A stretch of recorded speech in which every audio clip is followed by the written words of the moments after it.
I've got you under my skin. Ew, I've Adam. got you It's really not how I want to remember Frank. Come on. It's disgusting. I know. We have to talk about acne this morning. Dr. Ted Lain, he knows all about it. You see patients come. And it's not just the teenagers. I mean, adults get it too.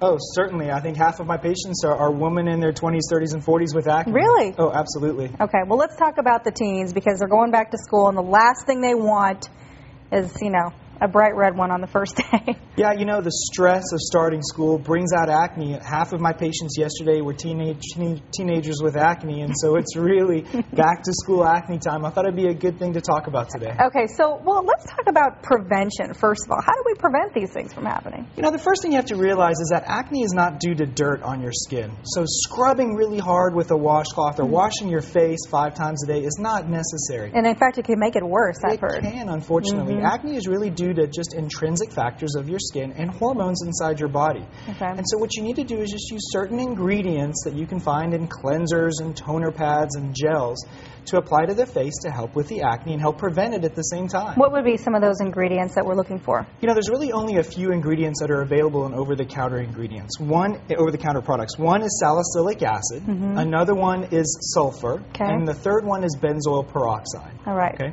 Those are the 3 main things that you'll find in these over-the-counter acne products. Okay, and so should we be using, so we wash our face, should we have a preventative after that prevents the, or can you really not prevent it? Well, you can prevent it using those 3 ingredients. Helps prevent as well. Okay. Definitely. It helps get the dead skin cells off your face. It helps decrease the amount of bacteria on your face as well. So it acts as preventative as well. Okay. So then once we have it, now, how do we treat it? You know, those ingredients will help treat as well, but unfortunately, a lot of times people use the same ingredient over and over, so they'll have a cleanser and a gel and a toner pad. All of them will have benzoyl peroxide in it because they don't think to look for the different types of ingredients. I see. So you really need to look at your products and see, do I have a little bit of salicylic acid in it? Do I have some benzoyl peroxide in it? You need a variation of ingredients to help with your acne in the different phases. Okay, what is the ingredient that treats primarily? Well, I think primarily it's going to be benzoyl peroxide. Okay. And Proactive, for example, is a very well-known over-the-counter product line, and it really works because of the benzoyl peroxide that it has. And you can't take a break from this stuff, right? I mean, you have to continually use it. You know, especially with teenagers, they have raging hormones, and that causes a lot of oil production, which just brings out the acne all the time. So you just can't stop. Do you get teenagers coming in there and saying, you know, I heard if I eat a lot of chocolate, I mean, all these kind of myths, are they actually true?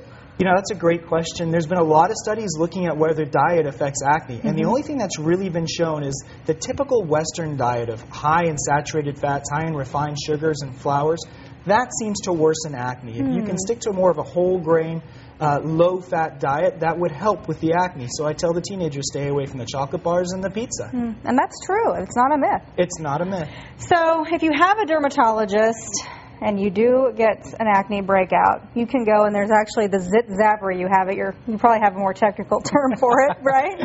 Yeah, a lot of dermatologists will have these separate lasers just for acne. I have one called the ISO and it incorporates a little vacuum associated with the laser. The vacuum pulls the skin up into the tip head, and then the laser pulses. It gives you a facial effect, so it kind of pulls out what's in the pores, and then it allows the laser to pulse, which kills the bacteria and decreases oil production. Any scarring with that? No, it helps to prevent scarring, actually. Oh, good. Yeah, because the kids will just be sitting there.